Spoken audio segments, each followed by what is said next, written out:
पुराधिरूढः शयनं महाधनं विबोध्यसे यः स्तुतिगीतिमङ्गलैः अदभ्रदर्भामधिशय्य सस्थलीं जहासि निद्रामशिवैः शिवारुतैः जहासि निद्रामशिवैः शिवारुतैः।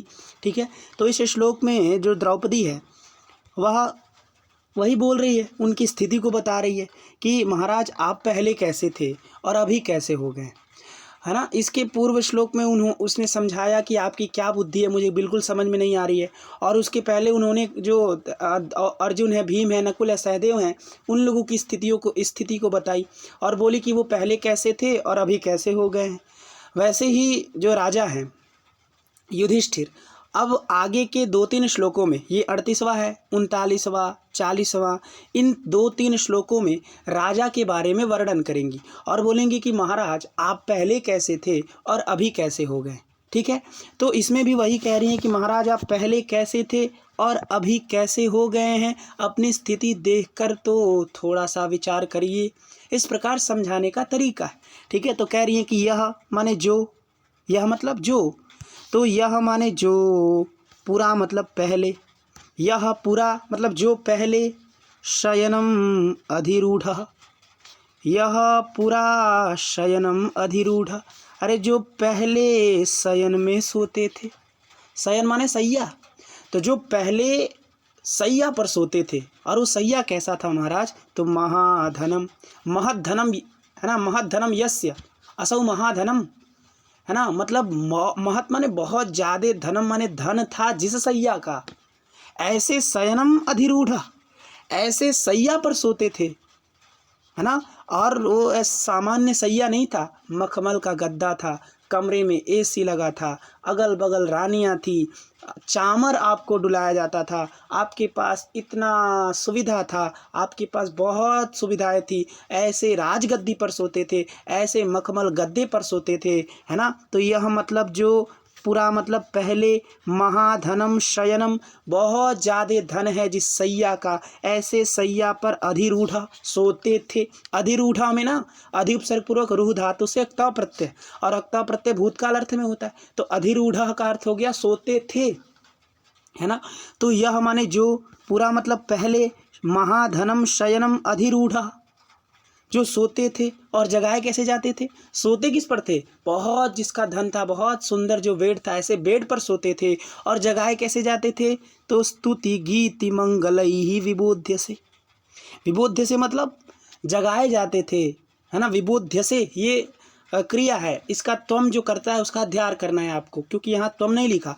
तो यह माने जो, यह मतलब जो तुम, है ना, यह विबोध्य से जो तुम जगाए जाते थे, कैसे, तो स्तुति गीति मंगल, ये साधन है, इसीलिए करण है, साधकतमम करणम, जो साधन होता है उसी को करण कहते हैं, और उसी में तृतीया आती है। तो ये साधन है, किसका साधन है, तो राजा को उठाने का साधन है ना, इसीलिए साधकतमम करणम से करण है, और उसमें कर्तृकरण उस तृतीया से तृतीया है। तो ये कहाँ का है, तृतीया बहुवचन है, ठीक है ना। तो जो स्तुति, स्तुति मतलब अरे स्तोत्र, स्तुत्यते अनेन इति स्तोत्रम, मतलब जिसके द्वारा हम स्तुति करते हैं, किसी को खुश करते हैं, तो ऐसे स्तुति और गीति, और वो स्तुति और गीत कैसे, तो मंगल, तो मंगलकारी जो स्तुति और गीत, ऐसे स्तुतियों से, ऐसे गीतों से, मधुर मधुर ध्वनियों से तुम जगाए जाते थे, विबोध्य से जगाए जाते थे। जब तुम जगते थे तो अगल बगल, है ना, अगल बगल जो रानियां हैं, अगल बगल के जो लोग हैं, वह स्वस्ति न इंद्रो वृद्धश्रवाः इत्यादि इत्यादि मंगल मंत्रों का पाठ करते थे और मंगल मंगल गीतों को गाते थे। उसके बाद विबोध्य से तुम जगाए जाते थे, है ना। देखिए विबोध्य से में वी उपसर्ग भी लगा है, ये भी देखिए। तो वी माने विशेषेणा, अतिशय, बहुत अधिक स्तुति गीति मंगलों के द्वारा जगाए जाते थे, बहुत विशिष्टता से जगाए जाते थे, कोई भी तुमको परेशान नहीं करता था, इतने बड़े शैया पर सोते थे और इतने स्तुति गीति मंगलों के द्वारा जगाए जाते थे पहले। पूरा ये सब बात कहाँ का है, पूरा का, पहले का है। और इदानीम इस समय क्या हो भाई, सह माने वह, सह मतलब क्या हो गया, वह, ये लिखा सह, सह माने वह, तो यह मतलब जो, जो ऐसा ऐसा था, जो महाधनम शयनम अधिरूढ़, और जो स्तुति गीति मंगलैः विबोध्य से सह माने वह। अरे वही व्यक्ति इस समय क्या है, तो इस समय उसका शैया क्या है, तो इस समय उसका शैया है अदभ्रदर्भाम अतिशय्य स्थलीम, है ना। देखिए अदभ्रदर्भाम, इसमें द्वितीया एक वचन, स्थलीम में द्वितीया एक वचन, तो ये स्थलीम का विशेषण है। अदभ्रदर्भाम स्थलीम, अधिशय्य में अक्त्वाल्यप है, तो सो करके, तो किस पर सो करके, तो स्थलीम स्थली पर, स्थली माने जमीन, स्थल पर, तो स्थल पर सो करके, और उस स्थल कैसा था, तो अदभ्रदर्भाम। अदभ्रदर्भाम का मतलब, अदभ्र मतलब होता है बहुत अधिक, है ना। अदभ्र माने बहुत अधिक, और कुश माने होता है कुश, कुश समझते हैं ना, कुश माने दर्भ। अरे दर्भ माने कुश, कुश मतलब जो घास टाइप का होता है ना, उसको कुश कहते हैं, तो कुश समझ ही रहे हैं। तो अदभ्र माने बहुत अधिक, और कुश माने, दर्भ माने कुश है जिस स्थल में, ऐसे स्थल में अधिशय्य सोकर के तुम जहासी छोड़ते हो। निद्रा माने निद्रा को, निद्रा को कैसे छोड़ते हो, तो पहले तो तुम स्तुति गीति मंगलों के द्वारा जगाए जाते थे, और आजकल तुम जगाए नहीं जाते हो, तुम निद्रा को छोड़ते हो। निद्रा को तुम अपने मतलब परेशान होकर के तुम छोड़ते हो। ऐसा नहीं है कि तुमको कोई आकर के जगाए, उठिए उठिए महाराज उठिए, ऐसा नहीं है, तुम अपना निद्रा छोड़ते हो। और सोते कहाँ हो, तो अदभ्र मतलब बहुत अधिक, है ना। अदभ्रो दर्भो यस्याम सा अदभ्रदर्भा ताम अदभ्रदर्भाम, इस तरह समास, बहुब्रीहि समास, है ना। मतलब अदभ्र माने बहुत ज़्यादा, दर्भ माने कुश है जिस स्थलीम, तो अदभ्रदर्भाम क्या, स्थलीम, तो बहुत ज़्यादा कुश है जिस स्थली में, ऐसे स्थलीम अधिशय्य, ऐसे स्थली में सो करके निद्राम जहासी, निद्रा को छोड़ते हो, है ना। और उस समय तो सोते हो तुम, कुशों से भरे हुए स्थल में सोते हो। और उस समय किस पे सोते थे, उस समय तो महाधनम शयनम अधिरूढ़ सोते थे। और उस समय जगाए कैसे जाते थे, तो स्तुति गीति मंगलैः। और इस समय कैसे जगाए जाते हो, तो इस समय तुम जगाए जाते हो कैसे, तो शिवा रुतैः। शिवा मतलब होता है ना श्रृगाली, श्रृगाली माने सियारिन, तो सियारिनियों के रुत माने ध्वनि, तो शिवारुत मतलब सियारिनियों के ध्वनि, और तृतीया बहुवचन, तो सियारिनियों के ध्वनि के द्वारा निद्राम जहासी, निद्रा को छोड़ते हो। और निद्राम में म इधर करिए, उसमें अ बचेगा, तो अशिवैः, ये विशेषण है शिवारुतैः का। वो शिवारुतैः कैसे हैं, अरे तो कल्याणकारी है क्या। अरे कोई सियार बोल दे, कोई सियारिन बोल दे, तो वो तो अपशगुन माना जाता है, वह हम लोगों के शास्त्रों में अपशगुन है। यदि श्रृगाल बोल दे तो आप समझिए आक्रमण होने वाला है, आप समझिए आपकी पराजय होने वाली है, आप समझिए आपका सर्वनाश होने वाला है। राम जी जब रावण को मारने के लिए जा रहे थे, है ना, मतलब रावण जब सीता का अपहरण करके अशोक वाटिका में रखा था, तो उस समय उसके राज्य में बहुत सारे सियार बोलने लगे थे, बहुत सारे श्रृगाल बोलने लगे थे, श्रृगालिनियाँ बोलने लगी थी। और उस बातों को, आपके राज्य में श्रृगाल बोल रहा है, बहुत सियार बोल रहा है, इस बात को वहाँ के प्रजा लोग बताते थे रावण को, लेकिन रावण उसका तिरस्कार कर देता था, कहता था अरे सब कुछ नहीं होता, वो नहीं मानता था। और इसलिए इसका परिणाम देखिए क्या हुआ, उसका सर्वनाश हो गया। तो श्रृगाली सियारिनियों का, सियारी का, इस सब का जो आवाज़ होता है ना, वो अपशगुन माना जाता है।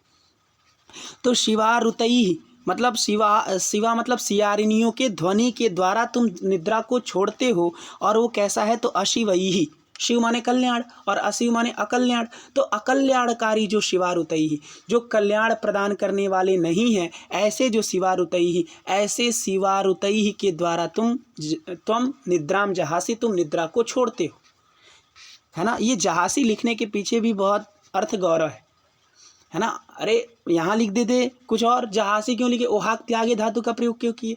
ओहाक त्यागे मतलब त्यागता है, छोड़ता है, इसका मतलब उसको नींद तो आती नहीं है रात में अच्छे से। अरे जो इतना टेंशन लेकर के सोएगा, और जो इतने बड़े छोटे छोटे भाइयों में जो सबसे बड़ा है उसको सबसे ज़्यादा टेंशन होती है, जो जिसके साथ पत्नी है, जिसके पास कोई व्यवस्था नहीं है रहने के लिए, है ना, जो बड़े बड़े महलों में रहा है, उसको अचानक से आप किसी जंगल में भेज दीजिए तो फिर वो कैसे रहेगा। इसलिए उसको नींद नहीं आती। तो त्वम निद्राम जहासी, तुम निद्रा को छोड़ते हो, किसके द्वारा, क्या साधन है छोड़ने का, तो अशिवैः शिवारुतैः, जो अकल्याणकारी शिवा मतलब सियारिनियों का जो रुत माने ध्वनि है, ऐसे शिवारुतई ही, ऐसे शिवा के ध्वनियों के द्वारा तुम जगाए जाते हो, तुम निद्रा को छोड़ते हो, है ना। बात समझ में आई।